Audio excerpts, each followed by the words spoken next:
This got to be the best thing God ever made. Next to, hey, didn't see you guys there.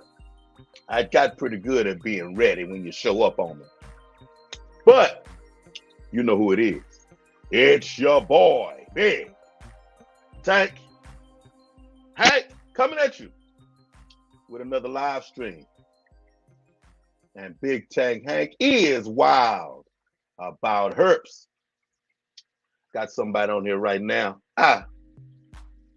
That's pretty wild about Herps himself. You know, he's got some things going on.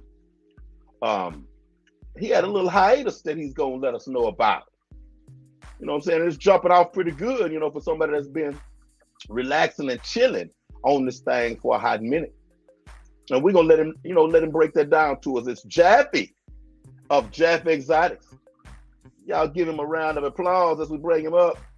Wow, what's going on, man? What's going on? Oh man, I'm chilling. The day has come. Yeah, for sure. It's been a long time in the making. Hey, it's been a long time in the making, man. Long time in the making. I've been exactly. seeing you got some things, been jumping off here recently, and hey. I appreciate it. I'm happy for you, cause for that hiatus. I just got back in the gym today, and I've been out of the gym now for almost a year. I done had all kinds of health situations, man. Yeah. And I know how it felt all day today. After I came out of that touching that iron, man. So I can imagine how you felt when that first clutch just popped out. Oh man. Let alone it was crazy. Let alone cutting. Yeah. Hey, I want you to introduce yourself to the people, because some folks not gonna know you. My fish folks not gonna know you. For sure. Tell them about little Jaffy up to big Jaffy, and then we're gonna dive into this thing. For sure. So my name is Jaffy, and I operate JAFFY Exotics. So back in the day, I got into reptiles ever since I was a kid.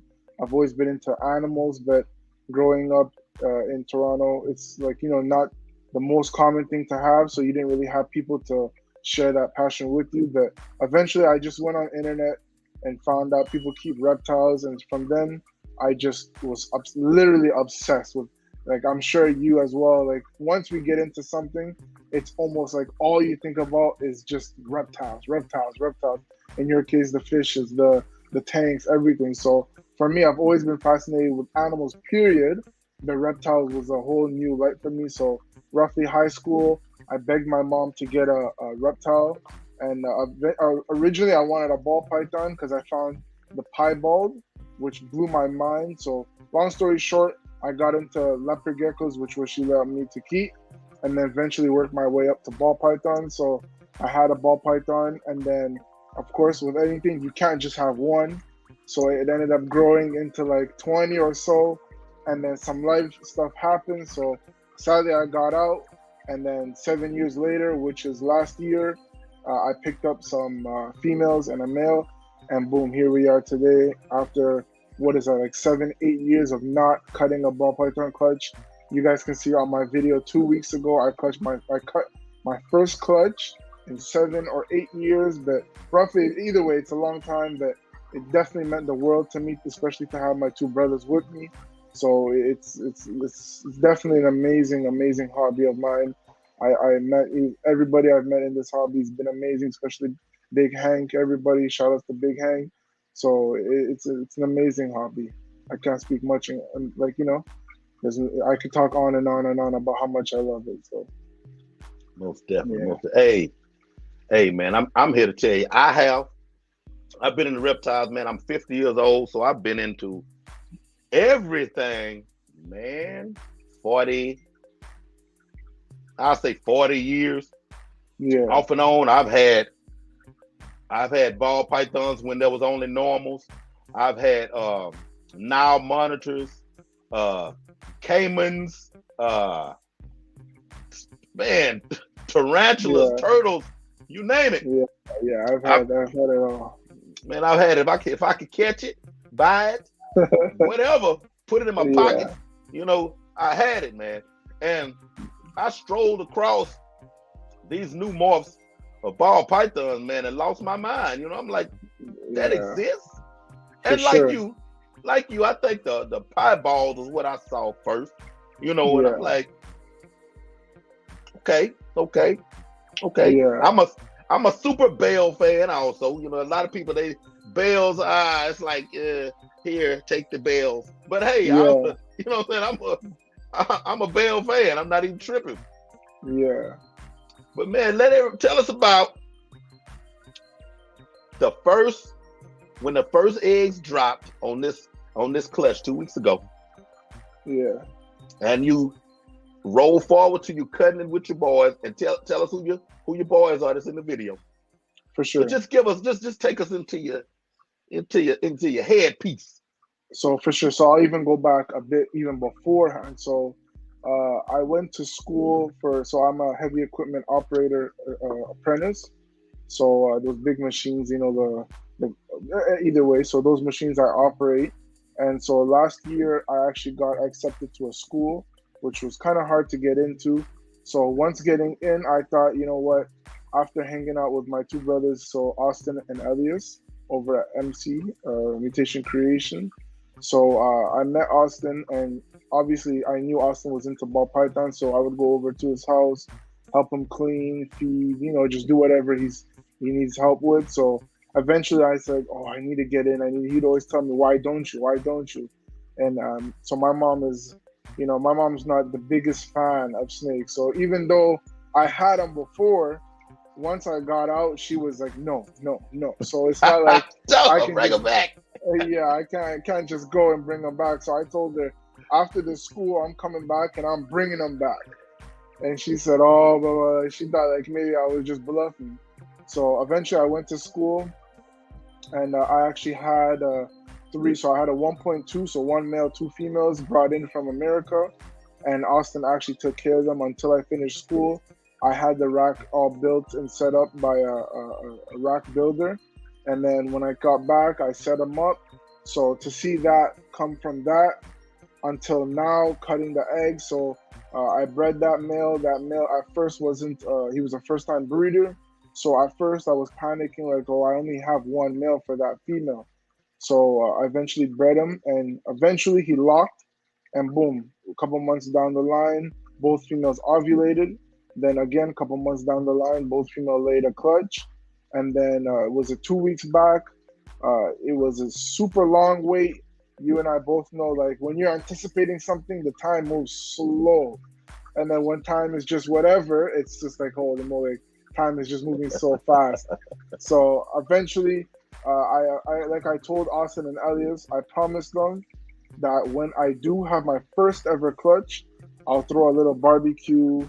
We'll come over here. We ended up cooking up some steaks on the grill, some veggies, some mashed potato, we ate good pretty much.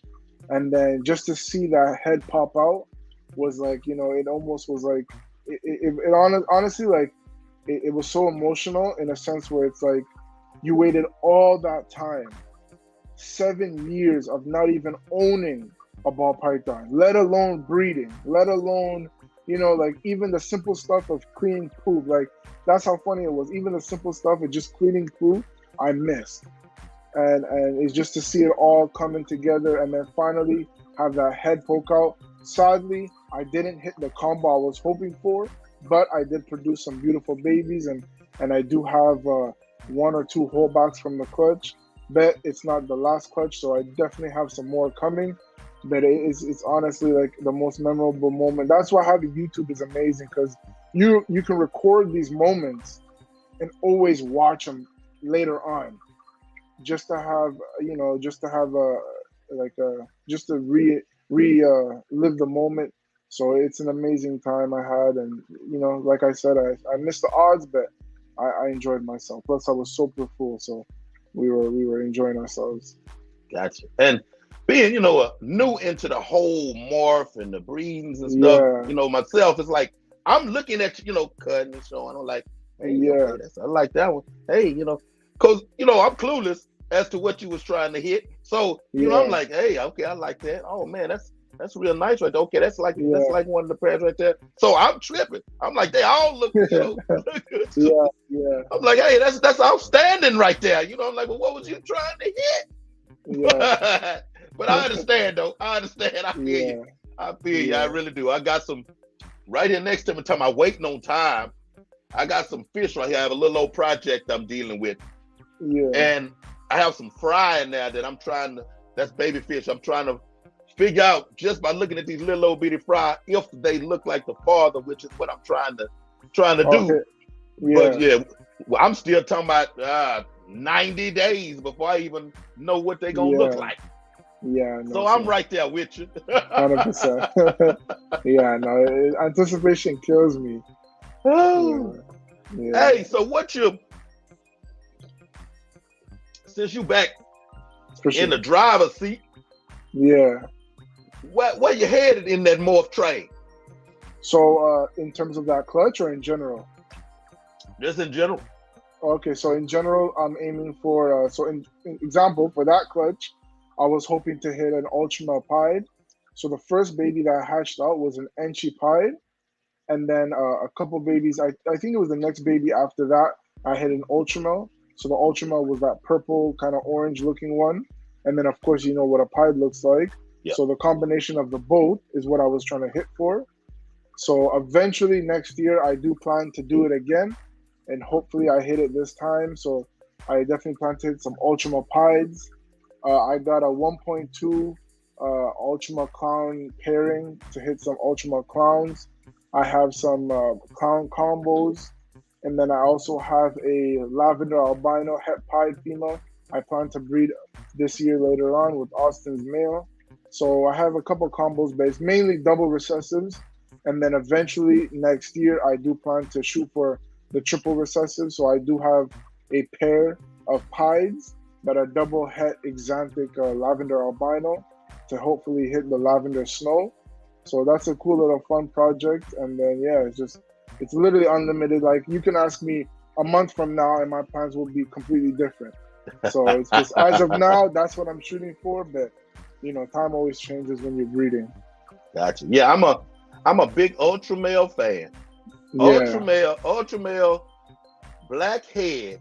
But yeah, it's crazy combos. And Xantic. Those three right now, that's my favorite. But man, there's so much to just be flooding at me, man. It's like, For sure. Yeah. Yeah. Even back in the day when I was in it, we didn't have all these crazy, like, not to say I'm like, I'm not old or anything, but in terms of being back into it. But when I was in it, a Pied alone was maybe $3,000-$4,000. So you can imagine this was 2014, 2013, I think, when I first got my first ball python. And at that time, I picked up a Fire and a Pastel, and they were both for like $400 together. Now you can pick them both up for like $30, $50. So you can see the time has passed like crazy. So back in the day, you didn't really have Ultra Males. I think they did, but I don't think really, like, not much people were working with them. And then even clowns, like, I've never seen a clown in my life until I went to Austin's place and I eventually seen them. But before that, I never seen that. So it's crazy how time passed too. Yeah, no, it really is, man. Man, compared to most aspects of the animal hobby with all these different 100%. Man, it's 100%. Cause okay, you telling me how $3,000 down to $30 or $40. Now I'm gonna show you. Me coming in where I'm coming in. Let's say I say, man, I want to breed ball pythons. Yeah. Man, I could come in with, cause to me those are part of my friendship. Cause this is probably the first curse word I ever said in 2 years on my live stream. Those are still badass morphs to me. 100%. So I could come in myself with $1,000 and just go crazy. You know what I'm saying? 100%. Yeah. You can pick up a whole bunch of stuff. Folks be like, man, what is Hank doing? That snake is only worth. Hey, don't tarnish that for me. These are all bad, and I'm going for it. But 100%. Yeah. No, it's amazing. But no, it is super, man. It is off the hook, man. I have no understanding. I can't fathom how deep the genetic pool can be for this Yeah. particular snake compared to, you know, all these other things that's out there. 100%. Crazy. 100%. Ball pythons, nothing, period, is touched. There's some like retics. Retics, for example, they do have a lot of genes, but nothing compared to ball python. Ball python, you can literally go endless in terms of the combos you can hit. It's literally like your brain will hurt trying to calculate, even trying to shoot for the combos. You may not even, like, for example, mine, like, right? So I bred a pastel entry double head ultramalpide to a double head ultramalpide. To hit the big banger, I think was 1 in 64. So technically, I can breed that same pair 4, 5, 6 years in a row and technically not even hit it. So like you can already imagine the combos that are even bigger than that. So it's like, yeah, it's almost nearly, not to say impossible, but that's what it feels like at some point. You get some people like Ozzy did a pie triple het to a triple het and he hit the combo. So like that's like a banana odd. So it's like, you know, it's crazy. So it's definitely like, you know, it keeps your blood pumping. It keeps everything, you know, your brain on it, you know. I can see how your Aussies, man, and JKR, I mean, I can see how it can stay so fresh, you know, and 100%. you just keep adding and adding and adding because, yes, endless. What is the craziest morph you've seen in person, and would you try to hit it? So being able to go to MC and, you know, just see Austin's collection, Elias's collection, stuff like that. Obviously, they got some good stuff. So for me, honestly, it's so hard because to say one wouldn't be fair to the other. But I will say Billy has I think it's a leopard monsoon, and that thing definitely looks crazy. And the crazy part about that is before I actually left the hobby, I think it was like I said, 7-8 years ago, the guy who originated the gene, who found it in his collection, he popped it out. So by that time, he was still trying to work with it and figure out what it was. So to come back all these years later, and then for Billy to randomly hatch it out, it was bananas to me. Like for me, I was like, what? Like, and then I remember like, holy moly, like that was that gene that guy was talking about, trying to figure out what it was. Eventually, of course, he figured out it was a recessive gene. Then he named it Monsoon, and then what's crazy even more was like Billy hatching that out. So like to see it at Billy's place, it was like after all those years of looking at it on the internet, that one blew me away. But even like when you go to Billy's, there's so much stuff that look even crazier, or just stuff that don't look as crazy but still look amazing. So for me, it's definitely the Monsoon. And would I hit it? Personally, no, only because I see the gene. I just work with specific amount of stuff, and I don't want to work with too many like genetics and like, you know, I don't want to keep a huge collection. So to have that kind of stuff, you got to have a good size army of them, because they are kind of hard to hit because they are recessive. So you have to obviously have a nice army of them. But for me, they're cool, but I don't personally. Maybe in the future, but as of now, I probably wouldn't work with it. Gotcha. Man, I heard something last night. I'm gonna hit you with this because I don't know if you've heard it. For sure. It blew my mind because, you know, I'd have been all over the place, you know, looking at more video. Okay. Guy said in his his snake room, he has like single gene females. Yeah. He may have multiple gene males, but he's saying with a single gene female, it's easy for him to know exactly what he hits because he knows what's exactly in it. Okay. As opposed to like, there's a lot of people that I see that they're just doing like this. Yeah. And he's saying you don't really know what you actually hit, because if you ask 10 people, you may get 8 different answers. Yeah. How do you feel about that? So I've actually spoken about that with, I forgot who I was talking to. There might have been it may be Austin or others or anybody, but My opinion is, to some degree, I agree to what that guy, in terms of he's saying he's saying to put a whole bunch of genes is not the best idea, or he's Yeah. saying it's easy. Yeah. So my opinion on that is actually, I don't like to add way too many genetics into something, because then not only does it become harder to identify, but to hit what you really want to hit, it will be even harder to hit. So it's just, for me, like, for example, I have a pastel Enchi Ultramel, 100% het clown female I'm raising up. And then I have a pastel leopard clown, 66% het Ultramel. Let's say he proves out Ultramel. I wouldn't want to breed that male to that female, because now to shoot for just a simple Ultramel clown will be harder versus breeding her to like a clown, single gene clown combo male, het Ultramel to her. Because now it's just like, well, I think it's like 4 or 5 genes to hit it, like, so it's just way too overwhelming. So my opinion is, definitely have it lower, that way you can hit it, and then you can stack it on top. Because then when you have that 4 or 5 gene banger male, and then you breed it to a banger female, anything you produce is going to be good, versus really trying to stretch and shoot for that higher gene. So it's a hard one. Like, yeah, it's hard, but at the same time, to some degree, it's good. Gotcha. Yeah. You personally, Yeah. visual, het, or hypo? In terms of order of importance. So I would do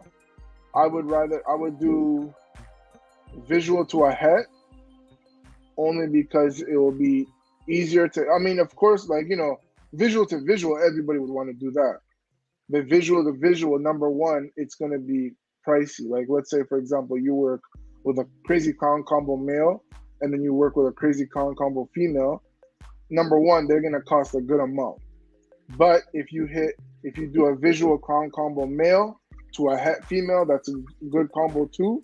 Not only it's gonna be a bit harder, but you're able to still hit that crazy combo, raise it up for the future, that like a fraction of the cost.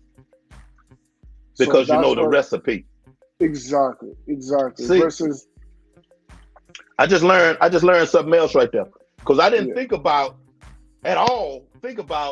a visual means, let's say this is something that somebody was striving for and they hit it because, hey, I see it. This is what it is. Boom. It has a name now. I didn't think about the fact that, okay, it exists.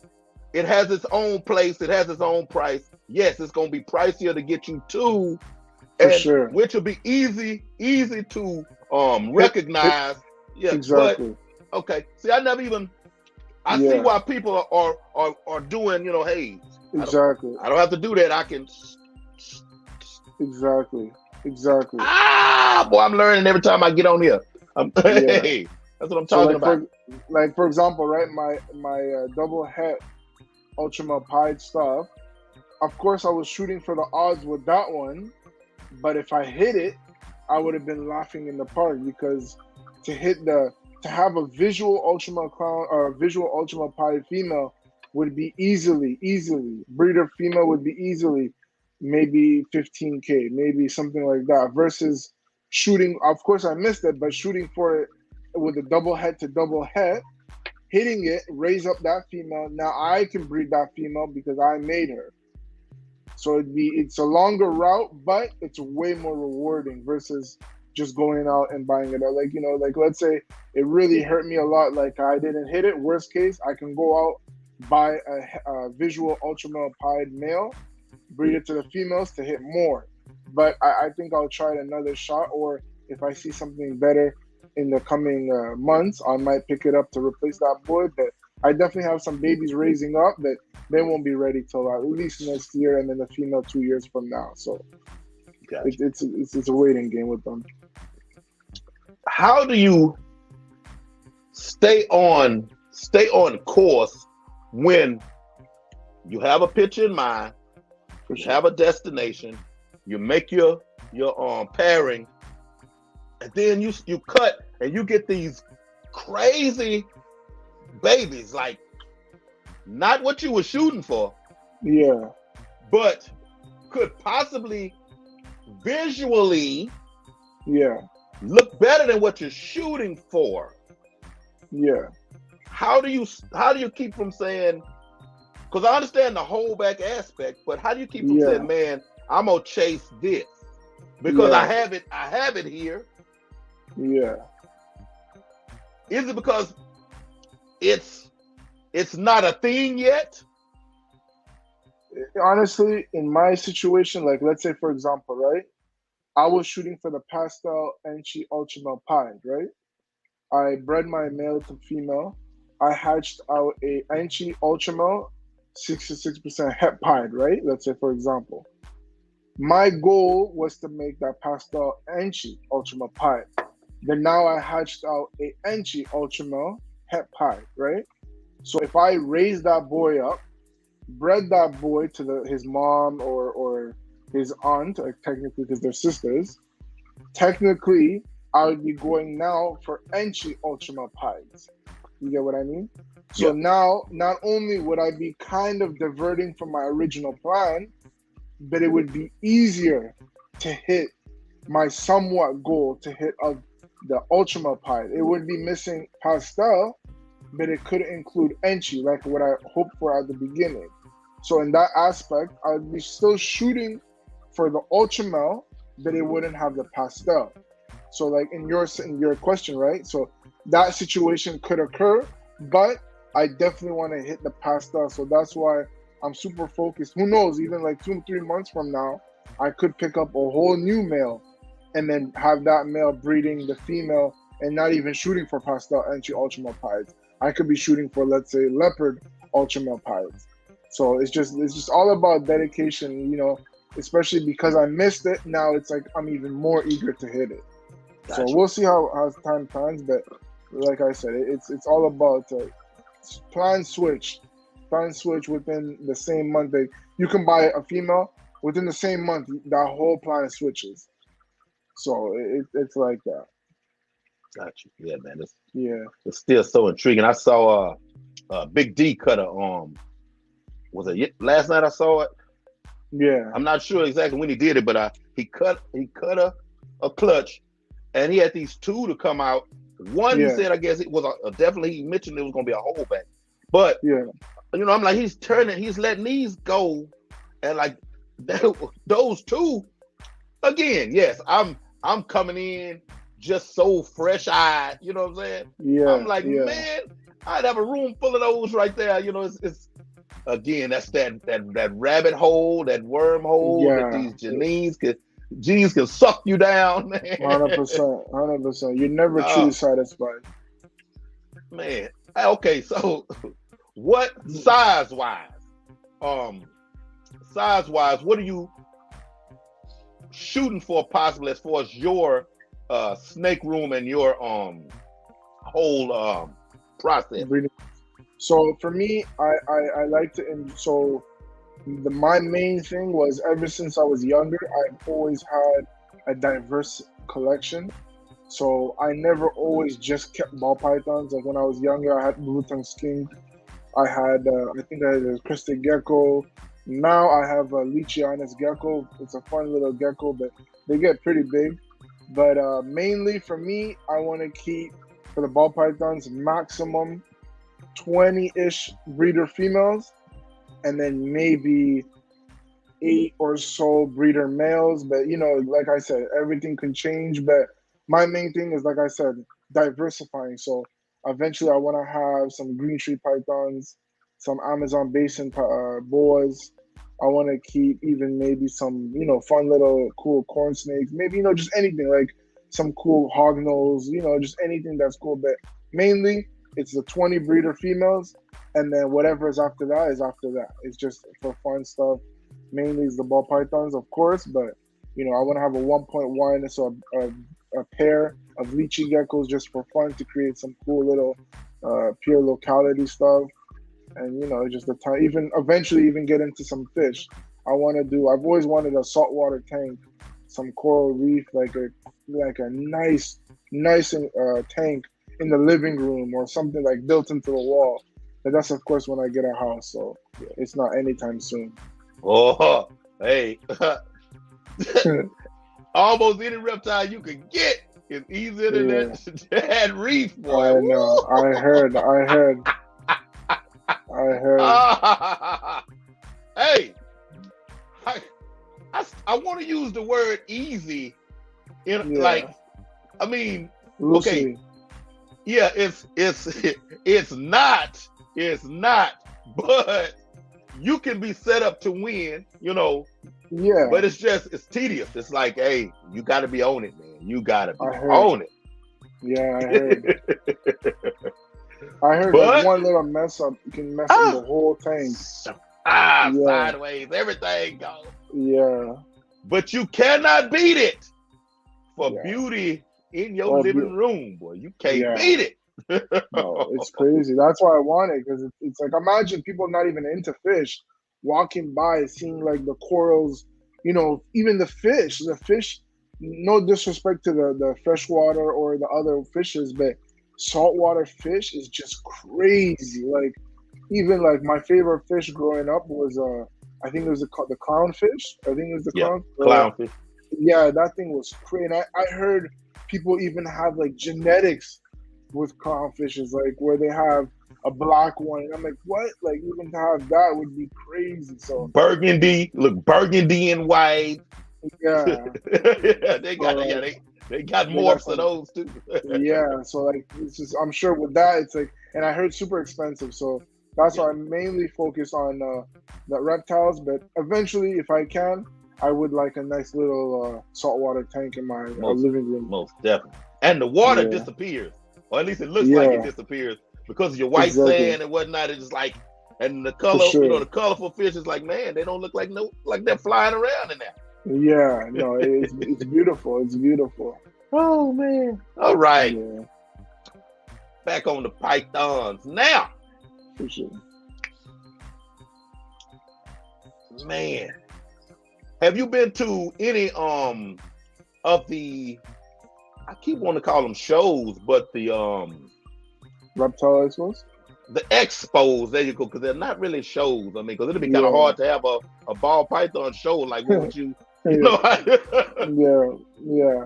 So yeah, so in Toronto or not Toronto, sorry, a little bit outside of Toronto, there's a place called Mississauga, and they usually have the big shows, and in Toronto they have the smaller ones. But I do plan to go to NARB, or is it Tinley? So I do plan to go to Tinley this year. Will be my first ever reptile expo in America. Been in Canada, I've been to a couple, so it's you're used to it versus American ones. Those ones are the ones that people have some nice stuff. So Yeah. it's definitely something I have to make my trip to. So, what is the comparison? What is the hobby in Canada compared to in the States? So comparable in terms of Like, you guys are way ahead of us. Canada's population, if I'm not mistaken, is maybe 30, 40 mil versus America. Like I think New York alone is almost, as the state, is almost 20 mil, maybe 30 mil, yeah, something. So you can already imagine based off of that and cut that number into whatever fraction is the yeah. reptile hobby.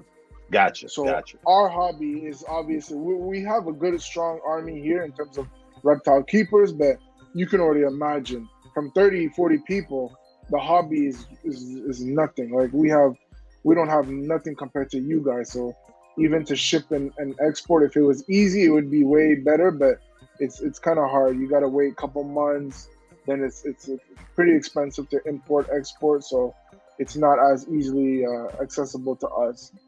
Okay. So, How is yeah. the import export outside of like getting genes from Africa and stuff like that to Canada as opposed to here? So for us, we mainly do imports from America, and then we also get imports from Europe. I've gotten a couple snakes from Europe, but mainly it's from, I think most of my collection, I honestly think most of my collection, except for maybe 5, I got from here. So everything is American. and then maybe 5 I got here. So that's how you know a lot of my stuff comes from the States.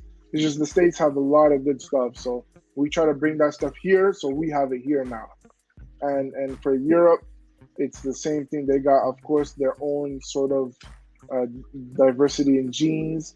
But here, I don't think anybody really imports anything from Africa. If they do, I guess it's not really publicized much. But back in the day, of course, everybody was importing everything from Africa. But now, people don't really do that much, if that I know of. Maybe they still do, but I don't think they do.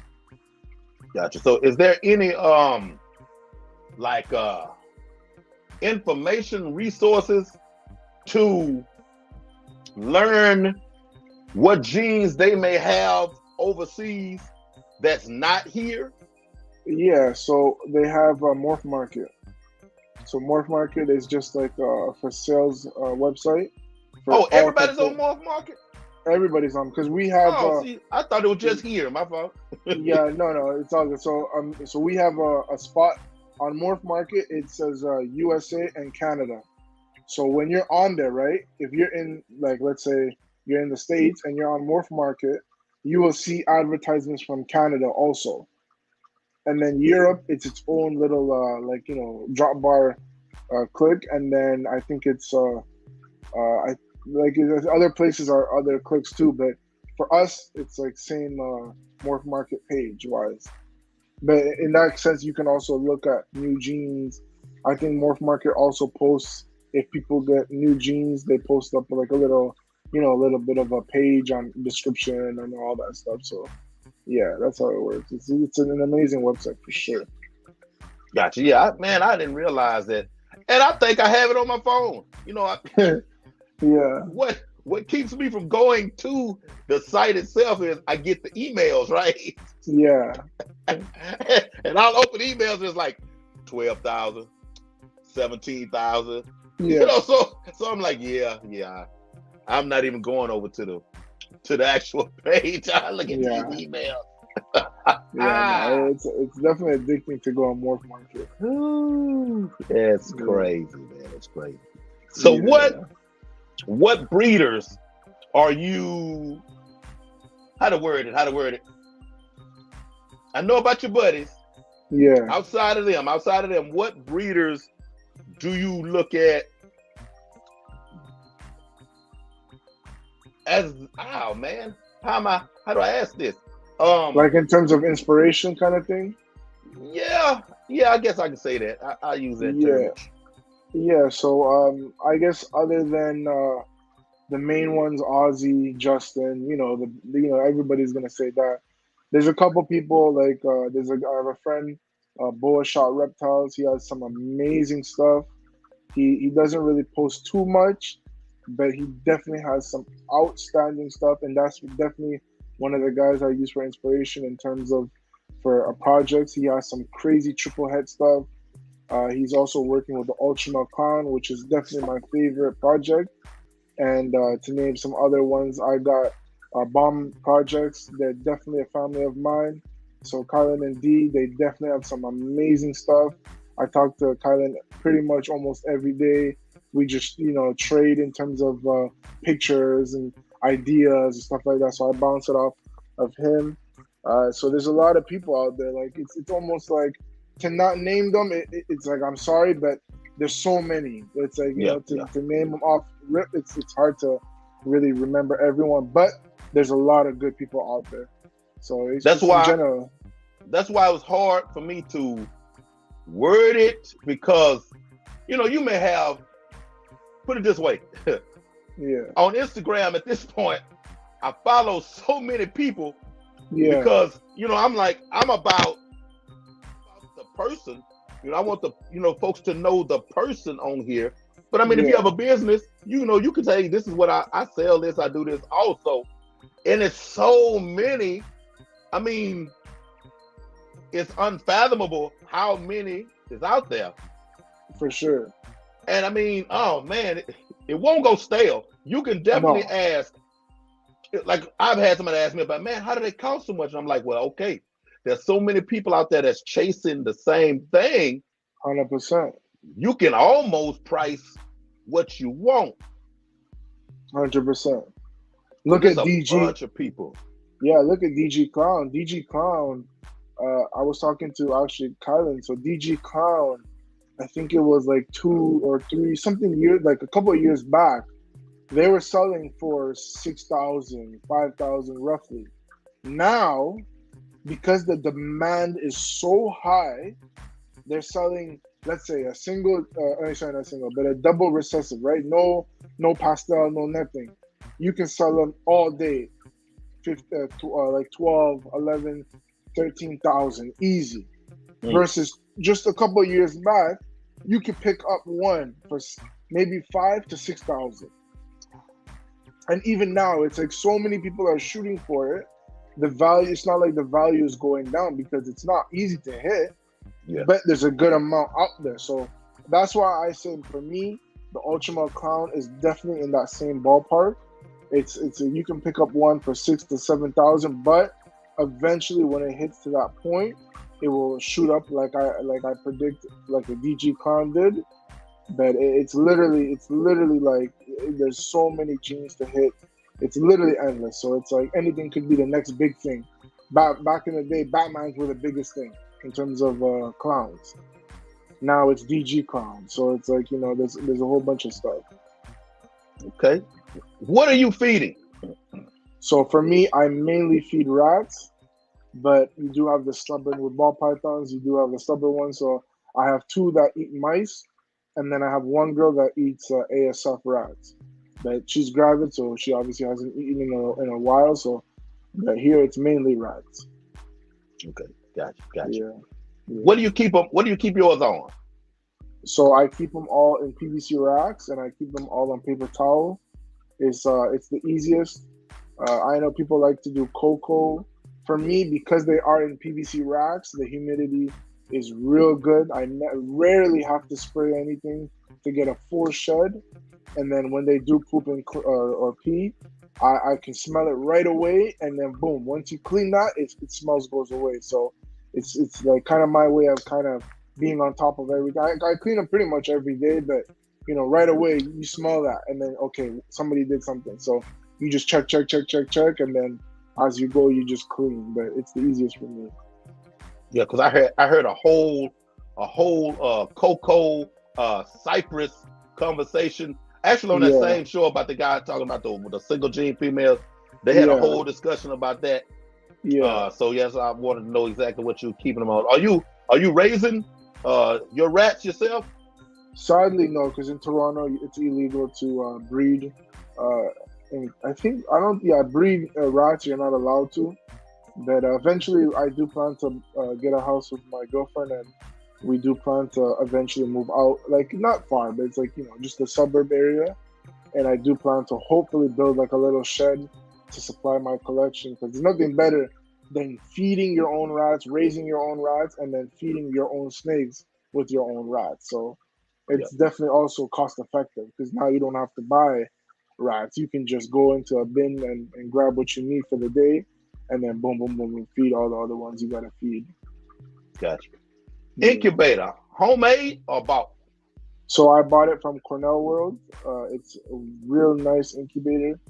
Billy's actually the one who I seen get it first, and then I really liked it. And of course, Billy has an industrial kind of size, but obviously I don't need something that big. But mine keeps roughly 9 tubs, 6-quart tubs. So I have a nice amount of tubs I can keep in. Is it 9? Yeah, 9 tubs. So like I said, I don't plan to get huge, but of course when females lay 1 month from here, then 2 months later, it fits in nice. Like I've only had 3 clutches in it at once, and even at that, like I could have kept 6 more clutches inside. So I think for my size, that's a perfect incubator for me. Gotcha. Yeah. Have you experienced, whether personal or know somebody that has done a natural incubation, like with the mother incubating her own? Egg?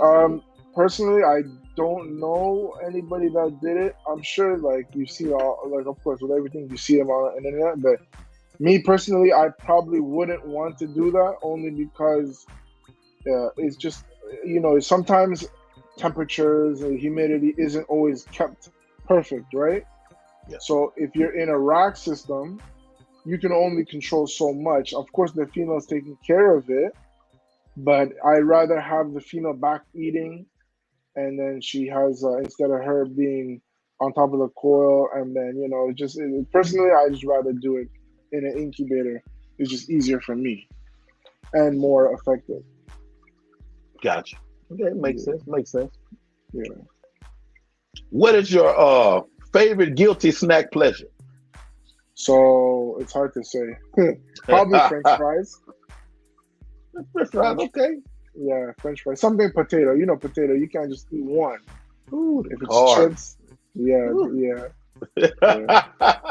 I got you. Yeah. All right. What do you think about the huge snakes? Honestly, I was kind of into a super dwarf retic, which is the smallest of the huge.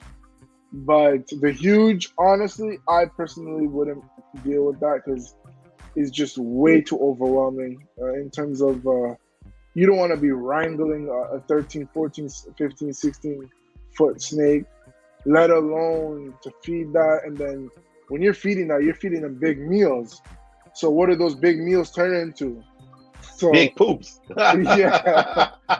So I wouldn't want to deal with the big. Like I said, I missed cleaning poop when I was out, but I'm not trying to clean up like even bigger than human sized poop. So I personally wouldn't want to deal with big ones, but they're cool. Nothing against them. It's just me personally. I wouldn't want. And I've heard situations too where people say like when they do keep the big ones, they don't want to be alone cleaning them just in case. So just to hear that, it's like, I'd rather not have them that big. Yeah, that's the biggest. That's scary. The biggest I'll have is probably a boa, but even a boa, it's like you need to have a big enclosure for them. So I'd rather just keep to the kind of the smaller stuff. Yeah, because I've heard people say like that they own this snake, but then they say, "Oh, my such and such snake, I only handle that one when there's somebody else in the room with me." I'm like, man, I don't want that. No, you don't want to. I wouldn't want to do that. No, it's just personal. Of course, everybody. Some people only breed the big ones, but for me, nothing against them. It's just I just don't personally. I wouldn't want to deal with something like that. It's just too overwhelming. Over the years, I wonder how many personal cats and dogs just disappear in the house. Yeah, I can't even imagine that. Look, I've never heard it talked about. I think I need to ask that question when I have one of the big snake people on there, because I'm like, I'm sure they won't tell you.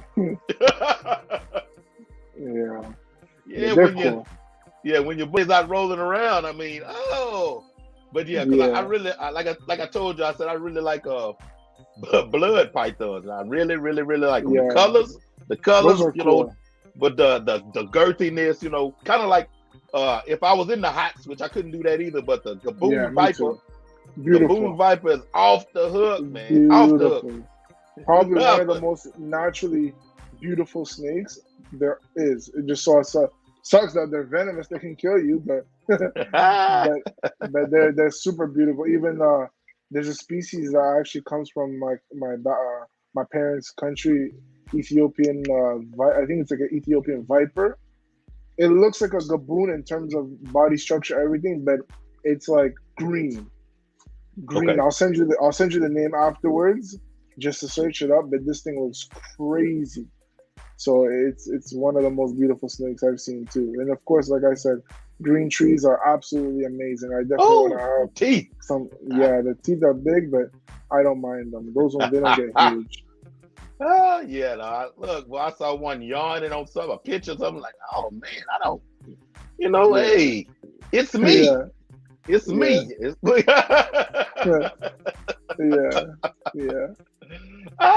But hey, I used to raise pit bull terriers, and I had one dog that I was always out in my yard at 3 o'clock in the morning and stuff like that, feeding and cleaning, which made no sense. But I mean, I did it. But you did what you did, I would have to, wherever this dog was, I would have to let him know I was coming. Oh wow. Like if he was asleep or something, you know, and I just turned the corner, he's on you. Yeah, it might have been a problem. Yeah, and he was your own dog? That he was Yeah. aggressive, or? Yeah, no, he was my own dog, but he was very aggressive. I mean, him knowing, oh, he smell me, see me, whatever, ain't no problem. I never had any issues out of it. But if he's surprised, he's like, you know, okay, he's ready. Yeah, he's ready. You better knock on. Hey, it's me, boy. Hey. I can't even imagine. I got my boy. He's a lazy guy, so he won't do nothing.